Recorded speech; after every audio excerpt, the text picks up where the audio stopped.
still on the housing, as you wind up about the whole housing and thing, you know, if the bill passes, perhaps, let's say in that context, and the president is able to, the government is able to have the houses constructed, from the bill it's saying that it is going to reduce the monthly rental income from 10% to at least 7%, 7.5% thereabout.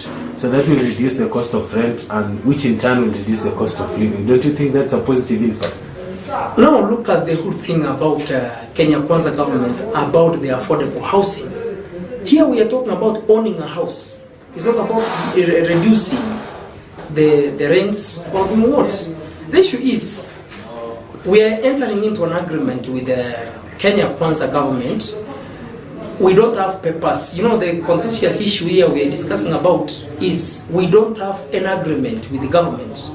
How you will own this house? When are you going to own the house? Understand that the president can get, Ruto might not be re-elected.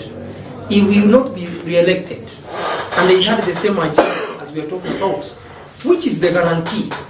What is the guarantee that this thing will work out? Have you made an agreement with the government that after you get deducted 3%, you are going to own houses? Is there any legal agreement that this is the way, if you are deducted 3% or you contribute 3%, you are going to own a house? It's just a theory that is spoken outside here for us to just accept the bill, which is not practical legally. It's not even binding.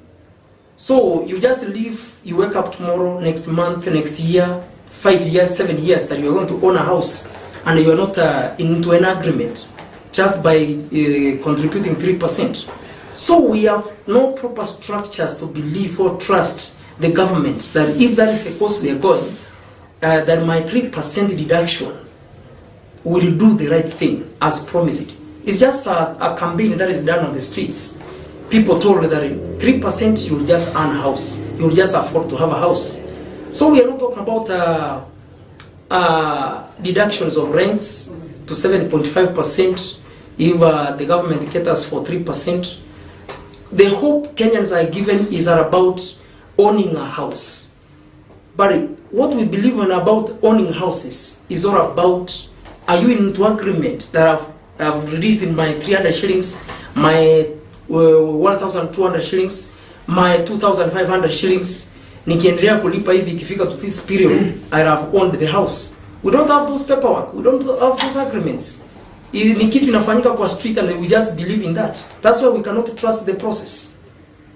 Maybe just to get it clear from you, and also I've seen some of the audience, someone here is asking for you to clarify to people watching.